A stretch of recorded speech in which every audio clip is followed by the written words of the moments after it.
Hi friends, அனைவருக்கும் வணக்கம். என் பெயர் வெங்கடேஷ். எனக்கு இப்பொழுது 24 வயது ஆகிறது. இன்னும் திருமணமாகவில்லை. சென்னையில் ஒரு நிறுவனத்தில் வேலைக்கு சென்றேன். கம்பெனிக்கு பக்கத்திலேயே வீடு ஒன்றையும் வாடகைக்கு பிடித்திருந்தேன். என்னுடைய வீடு 2 தளத்தில் வீடு. அதில் கீழ் வீட்டில் கேரளத்து குடும்பமும் மேல் தளத்தில் நானும் தங்கியிருக்கிறேன்.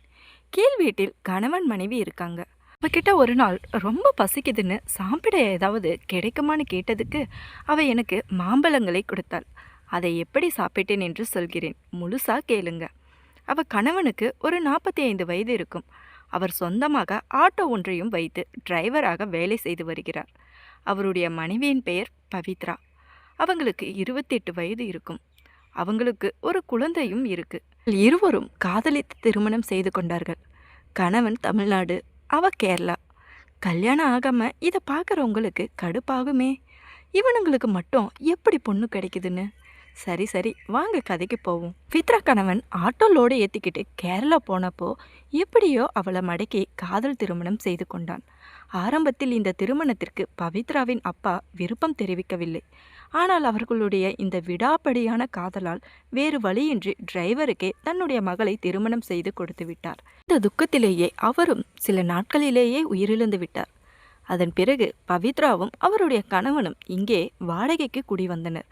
தற்போது இவர்களில் வசிக்கும் வீட்டின் மாடியில்தான் நானும் வாடகைக்கு குடியிருக்கிறேன். பவித்ராவின் கணவனுக்கு குடிப்பழக்கமும் உண்டு. அவரும் தினமும் குடித்துவிட்டு தான் வீட்டிற்கே வருவார். நான் அவர்களின் வீட்டில் வாடகைக்கு வந்து கிட்டத்தட்ட 5 மாதங்கள் ஆகிவிட்டது. ஒரு நாள் அவர் என்னிடம் வந்து, உன் கம்பெனியில் ஏதாவது வேலை இருந்தால் என் மனைவியை அழைத்து செல்லுமாறு கேட்டுக்கொண்டிருந்தார். நானும் சரி, நான் கேட்டு சொல்கிறேன் என சொல்லியிருந்தேன். எங்கள் முதலாளிகிட்ட சொல்லி அவங்கள வேலையிலும் சேர்த்து விட்டேன். தினமும் பவித்ராவை அவர் கணவர் அழைத்து சென்று கம்பெனியில் விட்டுவிட்டு தன்னுடைய வேலைக்கு செல்வார். திரும்பவும் அவரே கம்பெனியிலிருந்து கூட்டிவிட்டு வீட்டுக்கும் வருவார். சில நேரங்களில் அவருக்கு ஏதாவது சவாரி வந்தால், வேறு எங்காவது சென்று விட்டால் அவர் என்னை அழைத்து செல்லுமாறு என்னையே கூட்டி வருமாறும் சொல்வார். நானும் சரி என்று அதை செய்து வந்தேன். எங்கள் கம்பெனியில் மொத்தம் 3 ஷிஃப்ட் இருக்கும். பவித்ராவை அடிக்கடி இப்படி கூட்டிக்கிட்டு வருவதும் போறதுமாக இருந்ததால் அவர்களுக்கும் எனக்கும் கொஞ்சம் பழக்கம் ஏற்பட்டது. நானும் அவர்களிடம் பேசி பழகவும் ஆரம்பித்தேன். கம்பெனியில் கூட நாங்கள் இருவரும் பேசிக்கொள்ள ஆரம்பித்தோம். இப்படியே ஒரு 2 மாதங்கள் போனது. அவளிடம் நான் கொஞ்சம் நெருக்கமும் ஆனேன். அவளும் அவளுடைய அனைத்து பிரச்சனைகளையும் என்னிடம் கூறுவாள். அப்பொழுதுதான் தெரிந்தது பவித்ராவுக்கு அந்த அளவுக்கு சந்தோஷமான வாழ்க்கை அமையவில்லை என்று. கணவன் வேலையை முடித்து வீட்டுக்கு வந்தால் குடிச்சிட்டு தான் வருவாராம். அதுவும் நிதானம் இல்லாமல் இருப்பாராம். வந்ததுமே சாப்பிட்டு விட்டு தூங்கியும் விடுவாராம். அவர் வந்தாலே அவர் மீது மதுவாடை அடிக்குமாம். அந்த வாசனை பவித்ராவுக்கு சுத்தமாக பிடிக்காது. அதனால் தன்னுடைய குழந்தைகளுடன் வந்து ஹாலில் தூங்கி விடுவாள். இப்படியேதான் அவளுடைய வாழ்க்கையும் போய்கொண்டே இருந்தது. சில சமயங்களில் அவள் கணவன் குடித்து விட்டு வந்து பவித்ராவிடம் சண்டையும் போடுவாராம் என்று சொல்லி என்னிடம் வருத்தப்பட்டு கொண்டே இருக்கிறாள். எங்களுக்குள் நெருக்கம் அதிகமாக ஆக அவர் என்னை தொட்டு பேசும் அளவுக்கு போனது. இரவில் அவளுடைய கணவன் தூங்கிய பிறகு வெளிப்பக்கமாக பெட்ரூம் கதவை சாத்திவிட்டு என்னை கீழே வரச் சொல்லி நாங்கள் இருவரும் பேசிக்கொண்டு இருப்போம். சில நேரங்களில் இரவில் எனக்கு மெசேஜும் செய்து பேசுவாள். அப்போது எங்களுக்குள் நெருக்கம் அதிகமாக நானும் சில இரட்டை அர்த்தத்தில் பேச ஆரம்பித்தேன்.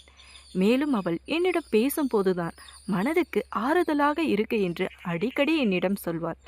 நான் இந்த வீட்டிற்கு வந்த புதிதில் அவளை பார்க்கும்போது எனக்கு அவள் மீது எந்த விதமான ஆசையோ மோகமோ எதுவும் ஏற்படவில்லை. நார்மலாக ஒரு பெண்ணை பார்த்தால் எப்படி பேசுவோமோ அதே போலதான் நானும் பேசி பழகி வந்தேன்.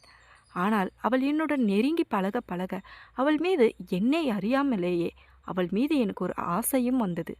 அது காதலா அல்லது காமமா என்று எனக்கு தெரியவில்லை. ஆனால் அவளுக்கு என் மீது எப்படி இருக்கும் என்று எனக்கு தெரியவில்லை.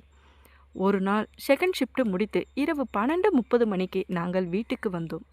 அவளுடைய கணவன் சீக்கிரமாகவே வந்து சாப்பிட்டு விட்டு படுத்து தூங்கிவிட்டார். படுக்கை அறையில் தூங்கி கொண்டிருந்தார். வீட்டுக்கு வந்து ஒரு 1/4 மணி நேரம்தான் இருக்கும். சரியாக 12:45 மணிக்கு எனக்கு மெசேஜும் செய்தாள். என்ன பண்ணுற, தூங்கிட்டியா என்று.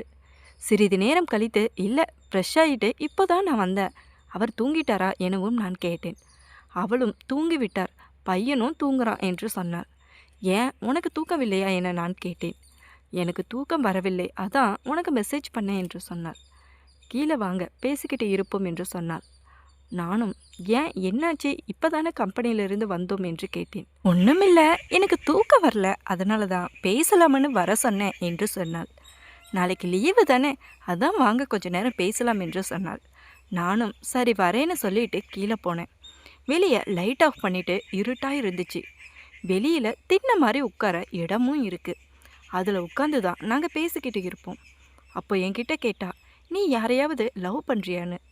இல்லை, எனக்கு பொண்ணுங்கக்கிட்ட பேசக்கூட தெரியாது, அது எல்லாம் செட் ஆகாது, அதுவும் இல்லாமல் என்னையெல்லாம் யார் லவ் பண்ணுவாங்க என்று நானும் சொன்னேன். அப்படியெல்லாம் இல்லைடா, உனக்கு என்ன குறைச்சல் என்று சொன்னாள். விடுங்க, அது எதுக்கு இப்போ என்று நான் சொன்னேன். உன்கிட்ட பேசும்போது தாண்டா எனக்கு மனசு கொஞ்சம் ஃப்ரீயாக ரிலாக்ஸாக ஆகுது. அவர் என்கிட்ட சரியாக பேசி சந்தோஷமாக கூட இருக்க மாட்டேன்டாண்டா, ரொம்ப எனக்கு கஷ்டமாக இருக்கு என்று மன வருத்தத்தோடு பேசினாள். நானும் விடுங்க, அதை நினச்சி வருத்தப்படாதீங்க என அவளிடம் ஆறுதலாக பேசினேன். உண்மையை சொல்லணும்னா நான் அவர் கூட எந்த விதத்திலும் சந்தோஷமாகவே இல்லைடா என்று சொன்னாள். ஏன் இப்படியெல்லாம் பேசுகிறீங்க? அதாண்டா உண்மை. கல்யாணமாகி 10 வருஷம் ஆகுது. கல்யாணமான 3 வருஷம்தான் நல்லா இருந்தோம். வர வர இப்படி குடிச்சிட்டு என்கிட்ட சண்டை போட ஆரம்பிச்சிட்டாரு. சண்டையும் அதிகமாக வர ஆரம்பிச்சது. அவர் மேலே எனக்கு வெறுப்பும் வந்துருச்சு. தினமும் குடிச்சிட்டு வராரு, போய் நேராக பெட்டில் படுத்துருவார். நான் என் பையனை கூட்டிக்கிட்டு வந்து ஹாலில் படுத்துக்குவேன். இப்படியே தான் என் வாழ்க்கை போய்கிட்டே இருக்குன்னு ரொம்ப வருத்தப்பட்டு பேச ஆரம்பித்தா. நானும் கவலைப்படாதீங்க, உங்களுடைய நல்ல மனசுக்கு ஒன்றும் ஆகாது என ஆறுதல் படுத்தினேன். உங்களுக்கு நான் இருக்கேன், கவலைப்படாதீங்க என்று தைரியம் கொடுத்தேன். உடனே அவளோ எனக்கு எல்லார் மாதிரியும் நானும் சந்தோஷமாக இருக்கணும்னு தாண்டா ஆசைப்பட்டேன். ஆனால் எதுவுமே இல்லாமல் போச்சு. அவள் குறைய சொல்லி அழ ஆரம்பித்தா. நானும் அழுவாதீங்கன்னு நெருங்கி உட்கார்ந்தேன். அவள் கண்களை துடைத்து விட்டு அவள் கையை பிடிச்சு ஆறுதல் கூறினேன். அவளுக்கு அந்த நேரத்தில் நான் கொடுத்த ஆறுதல் அவளுக்கு மிகவும் அதிகமான இணக்கத்தை தந்தது. அவள் என் மீது சாய்ந்து கொண்டிருப்பது எனக்கு மிகவும் பிடித்திருந்தது. யாரும் இல்லாத எனக்கு தெரியும் உன்னோட வழி என்று நான் சொன்னேன். உடனே அவளும் அழ ஆரம்பித்தாள். நான் அவள் கண்களை மீண்டும் துடைத்து அழாதே என்று கூறினேன். அவள் கன்னத்தை பிடித்து கொண்டு அவளுடைய நெற்றியில் ஒரு முத்தத்தையும் கொடுத்தேன். நீ அழுவுறத என்னால் பார்க்க முடியல, அழாதே என்று என் மார்பில் நான் அழைத்து கொண்டேன். நான் இருக்க உனக்கு என்று சொல்லி அவளை நான் ஆறுதல் படுத்தினேன். நான் சந்தோஷமாக இருந்து பல வருஷம் ஆச்சிடா என சொல்லி அவள் அழுது கொண்டே இருந்தாள். நான் உடனே அவளின் முகத்தை பிடித்து தூக்கி அவளுடைய உதட்டில் ஒரு முத்தத்தை கொடுத்தேன். அவளும் அதை உணர்ந்தாள். எந்த விதமான எதிர்ப்பும் சொல்லவில்லை. நான் அவளை இறுக்கமாக கட்டிப்பிடித்து மீண்டும் ஒரு முத்தத்தை கொடுத்தேன். அவளுடைய முகம் முழுவதும் கொடுத்தேன். அவளும் என்னிடம் மயங்கிவிட்டாள் என்று எனக்கு புரிந்து கொண்டது. நான் உடனே வீட்டுக்குள் செல்லலாமா எனவும் கேட்டேன். அவளும் சரியென சொல்லி என்னை வீட்டுக்குள் அழைத்துச் சென்றாள். ஹாலில் அவளுடைய குழந்தை தூங்கிக் கொண்டிருந்தது. படுக்கையறையில் அவனுடைய கணவன் மதுபோதையில் உறங்கிக் கொண்டிருந்தான். படுக்கையறைக்கு வெளியே தாப்பாலும் போடப்பட்டு விட்டது. அதனால் எங்களுக்கு எந்த விதமான பிரச்சனையும் இல்லை. திடீரென எனக்கு ரொம்ப பசிக்குதுடி, சாப்பிட ஏதாவது கிடைக்குமான்னு கேட்டேன். அவளும் மாங்காய் சாப்பிடுவியா அப்படின்னு கேட்டா. இல்லை, எனக்கு மாம்பழம் தான் பிடிக்கும் என்று சொல்ல அவளும் சிரித்து கொண்டே, மாம்பழம் இல்லைடா, மாங்காயவே அழுத்தி அழுத்தி கொஞ்சம் பழமாக்கி சாப்பிடுன்னு சொன்னான். சரின்னு ரொம்ப பசியில் இருந்தனா எதுவாக இருந்தாலும் எனக்கு ஓகே தான், முதல்ல நீ கூடு அப்படின்னு வாங்கி சாப்பிட்டேன். அவள் சொன்ன மாதிரியே மாங்காயை அழுத்தி அழுத்தி பழமாக்கி சாப்பிட்டேன். சும்மா சொல்லக்கூடாது, செம்ம டேஸ்ட்டுங்க. உங்களுக்கு மாங்காய் பிடிக்குமா இல்லை மாம்பழம் பிடிக்குமான்னு சொல்லுங்க. குழந்தை ஹாலில் தூங்குவதால் நாங்கள் இருவரும் சோபாவில் இருந்தோம். அந்த நாளிலிருந்து எங்களுக்கு நெருக்கமும் அதிகமானது. அதன் பிறகு நாங்கள் இருவரும் வாய்ப்பு கிடைக்கும் போதெல்லாம் அப்படி இருக்க ஆரம்பித்தோம். எப்போதெல்லாம் நாங்கள் இருவரும் நைட் ஷிஃப்ட்டுக்கு போகிறோமோ அந்த வாரம் மட்டுமே நாங்கள் இருவரும் அனுபவிப்பதில்லை. மற்ற நாட்கள் எல்லாம் நாங்கள் இருவரும் தினமும் இருக்க ஆரம்பித்தோம். அவளுடைய கணவனும் குடிகாரன் ஆனதால் எங்களுக்கு அது ரொம்ப சாதகமாக போய்விட்டது. தினமும் நாங்கள் இருவரும் சந்தோஷமாக இருந்து கொண்டிருந்தோம். எங்கள் இருவருக்கும் ஒரு நெருக்கம் ஏற்பட்டதில் இருந்தே பவித்ராவுடைய நடவடிக்கையில் நிறைய மாற்றங்களும் தெரிய ஆரம்பித்தது. இந்த மாற்றங்களை அவருடைய கணவனும் கவனிக்க ஆரம்பித்தார். என்னதான் அவர் குடிக்கு அடிமையாக இருந்தாலும் கூட தன்னுடைய மனைவியின் சில நடவடிக்கைகளில் அவனுக்கு சந்தேகத்தையும் ஏற்படுத்தியது. ஒரு கட்டத்திற்கு மேல் தன் மனைவியின் மீது ஏற்பட்ட சந்தேகத்தின் காரணமாக அவள் கணவன் என்னிடமே வந்து என்னுடைய மனைவியின் நடவடிக்கையே சரியில்லை, உங்கள் கம்பெனியில் என் மனைவிக்கும் வேறு யாருக்காவது தொடர்பு இருக்கிறதா, என் மனைவி கூட யாராவது தகாத உறவில் இருக்கிறார்களா என என்னிடமே வந்து கேட்டார். அவருக்கு என் மீது சந்தேகம் வரவில்லை. ஆனால் தன்னுடைய மனைவி யாரோ கூட தகாத உறவில் இருக்கிறாள் என்பது மட்டும் அவருக்கு சந்தேகம் இருந்தது. காரணம், தன்னுடைய மனைவி அடிக்கடி செல்போனில் யாரிடமோ சிரித்து சிரித்து பேசுகிறாள் என்பது போல அவருக்கு சந்தேகத்தை ஏற்படுத்தியது. இதனால் அவர் தன்னுடைய மனைவியை ரகசியமாக கண்காணிக்கவும் ஆரம்பித்தார். நான் இந்த விஷயத்தை அவளிடம் சொல்லிவிட்டேன். உன் கணவனுக்கு உன் மீது சந்தேகம் வந்தது. நீ அடிக்கடி என்னுடன் போனில் பேசுவதை அவர் கண்டுபிடித்து விட்டார். அதனால் அவர் உன்னை ரகசியமாக கண்காணிக்கிறார். நீ கொஞ்சம் ஜாக்கிரதையாகவே இரு என நான் முன்கூட்டியே அவளை எச்சரித்து விட்டேன். அதன் பிறகு அவள் ஃபோன் பேசுவதையும் நிறுத்திவிட்டாள். இது அவளுடைய கணவனுக்கு மேலும் சந்தேகத்தை ஏற்படுத்தியது. முன்பை விட தற்போது அவர் அதிகமாக குடித்துவிட்டு வந்து அவளோடு சண்டையிடவும் ஆரம்பித்தார். இப்படியே நாட்கள் செல்ல செல்ல இவங்களுக்குள் சண்டையும் அதிகமாகிக் கொண்டே இருந்தது. அவர் குடியும் அதிகமாகிக் கொண்டே இருந்தது. இதனால் பவித்ரா வாழ்க்கையையே வெறுத்து விட்டாள். ஒரு நாள் என்னை கம்பெனியிலிருந்து ஒரு வேலை விஷயமாக வெளியூர் அனுப்பினார்கள். நான் வெளியூருக்கு செல்வதை பவித்ரா விரும்பவில்லை. ஆனாலும் நான் போய்தான் ஆக வேண்டும். கம்பெனியில் ஒரு வேலை விஷயமாக என்னை வெளியூருக்கு அனுப்பினார்கள். ஒரு 3 நாள் வேலைதான். அதனால் நான் சென்றுவிட்டு வருகிறேன். ஒரு 3 நாள் மட்டும் பருத்துக்கொள், நான் உடனே வந்து விடுவேன் என்று சொல்லி நான் அவளை ஆறுதல் படுத்திவிட்டு நானும் வெளியூருக்கு சென்றேன். நாங்கள் இருவரும் தினமும் கம்பெனியிலேயே நீண்ட நேரம் பேசியும் கொள்வோம். வீட்டுக்கு வந்த பிறகும் தனிமையில் இருப்போம். இப்படி திடீரென்று ஒரு 3 நாட்கள் என்னை பிரிந்தது அவளால் தாங்கிக் கொள்ள முடியவில்லை. அதனால் அவள் எப்பொழுதும் என்னுடன் போனில் தொடர்பிலே தான் இருந்தாள். அடிக்கடி நானும் இருவரும் பேசிக்கொண்டே இருந்தோம். வழக்கமாக இரவில் தான் அவளுடைய கணவன் குடித்துவிட்டு வீட்டுக்கு வருவான். ஆனால் அன்றோ அவர் பகலிலேயே குடித்துவிட்டு வீட்டிற்கு வந்தார். அப்போது பவித்ரா என்னுடன் செல்போனில் பேசி கொண்டிருந்தார். அவள் பகலில் போன் பேசுவதை பார்த்த அவளுடைய கணவனுக்கு கோபத்தை கட்டுப்படுத்த முடியவில்லை. உடனே, நீ இப்ப யார்கிட்ட பேசி கொண்டிருக்கிறாய், யாரடி உன் கள்ளக்காதலன் என்று மதுபோதையிலேயே அவளை சரமாரியாக அடித்து உதைத்துவிட்டு அவர் வழக்கம் போல படுக்கை அறைக்கு சென்று தூங்கிவிட்டார். ஆனால் வழக்கம் போல அடியை வாங்கி கொண்டு அழக்கூடிய பவித்ராவோ இன்று ஆக்ரோஷமாகிவிட்டாள். எப்போதும் இரவில் தான் குடித்துவிட்டு வந்து தகராறு செய்யும் கணவன் இப்போது பகலிலேயே குடித்துவிட்டு தகராறு செய்கிறானே, இவரை கட்டிக்கிட்டு வாழ்க்கையே இழந்து விட்டோமே. இப்பொழுதுதான் நமக்கு வெங்கடேஷ் துணை இருக்கிறானே. கணவனின் கதையை முடித்துவிட்டு அவனை திருமணம் செய்து கொண்டு சந்தோஷமாக வாழலாம் என முடிவு செய்தாள். அதனால் தன்னுடைய கணவனின் கதையை முடிக்க வேண்டும் என எண்ணினாள். அவள் வைத்திருந்த ஒரு சுடிதார் சாலை எடுத்துக்கொண்டு தன் கணவன் தூங்கி கொண்டிருக்கும் போது அவரை நெறித்து கொன்றுவிட்டு அவர் தூக்கிட்டு இருந்தது போலவும் இவள் வந்து பார்த்தபோது அந்த ஷால் அருந்து விட்டது போலவும் ஒரு செட்டப் செய்து விட்டாள். அதன் பிறகு வெளியே வந்து அவள் கத்தி கத்தி கதறி கூச்சலிட்டு தன்னுடைய கணவனை காப்பாற்றுமாறு கதறி அழுது கூச்சலிட்டாள். அவளுடைய சத்தத்தை கேட்டு அக்கம் பக்கத்தினர் உள்ளவர்கள் எல்லோரும் ஓடி வந்தார்கள். தன்னுடைய கணவன் குடும்ப தகராறின் காரணமாக அவர் தூக்கில் தொங்கிவிட்டார், அவரை எப்படியாவது காப்பாற்றுங்கள் என அழுது புரண்டு நாடகமாடினாள். இதை கேட்ட அக்கம் பக்கத்தினர்களும் உடனடியாக வந்து பார்க்க அங்கு படுக்கை அறையில் மூச்சு போச்சு இல்லாமல் கிடந்தார்.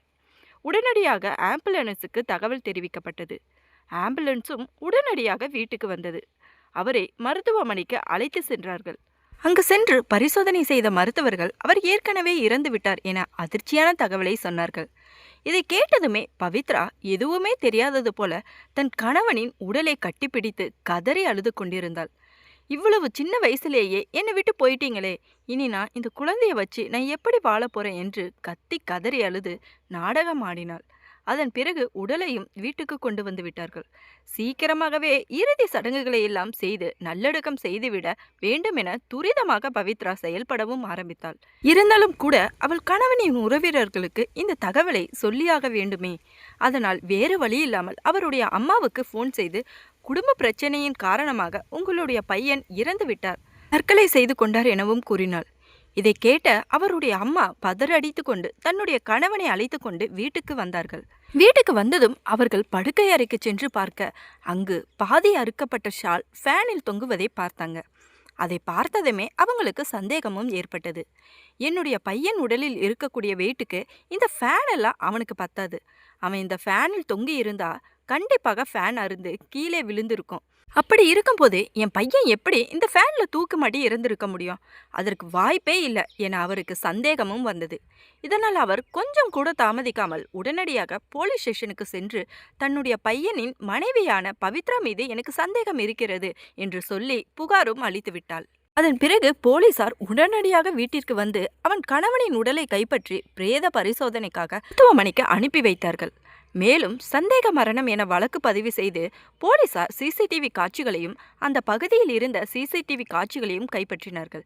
யாராவது பகல் நேரத்தில் அவளுடைய வீட்டிற்கு வந்து சென்றார்களா, இது திட்டமிட்டு கூலிப்படைகளை வைத்து செய்த ஒரு கொலையா என்ற கோணத்தில் விசாரணை செய்ய சிசிடிவி காட்சிகளை கைப்பற்றியும் ஆய்வு செய்தார்கள். ஆனால் அந்த சமயத்தில் வீட்டில் யாரும் வரவும் இல்லை. அதன் பிறகு போலீசார் வந்து பிரேத பரிசோதனை அறிக்கைக்காக காத்திருந்தனர். அந்த அறிக்கையில் அவர் தூக்கிலிட்டு தற்கொலை செய்யப்படவில்லை, அவர் கழுத்தை நெரித்து கொலை செய்யப்பட்டிருக்கிறார் எனவும் வந்தது. மேலும் உடலில் சில காயங்கள் இருப்பதும் அதில் கூறப்பட்டிருந்தது. இதனால் போலீசாரின் சந்தேகம் முழுவதுமே அவள் பக்கம் திரும்பியது. அதன் பிறகு போலீசார் அவளை போலீஸ் ஸ்டேஷன் அழைத்துச் சென்று அவர்களுடைய பாணியில் விசாரணையும் செய்தார்கள். மேலும் அவளுடைய செல்போன் நம்பரை வைத்து போலீசார் ஆய்வு செய்தார்கள். அப்பொழுதுதான் அவளும் நானும் அடிக்கடி செல்போனில் பேசி பழகி வந்ததும் எங்களுக்குள் தகாத உறவு இருப்பதையும் போலீசார் கண்டுபிடித்து விட்டார்கள். அதன் பிறகு போலீசார் தங்களுடைய பாணியில் அவளிடம் விசாரணை செய்ய அவள் தன்னுடைய குற்றத்தை ஒப்புக்கொண்டாள்.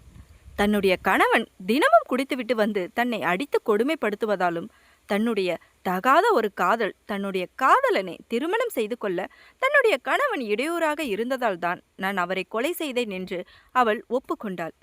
போலீசார் எனக்கும் இதற்கும் ஏதாவது சம்பந்தம் இருக்கிறதா என்ற கோணத்தில் விசாரணை செய்தார்கள்.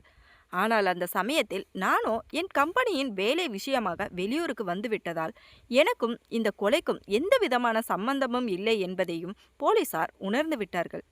அதனால் இந்த கொலையை பவித்ரா மட்டுமே தனியாக தான் செய்தாள் என்பதையும் உறுதி செய்து கொண்டு அவளை கைது செய்து சிறையிலும் அடைத்து விட்டார்கள். தற்போது அவளுடைய குழந்தைகள் அனாதையாக உள்ளது.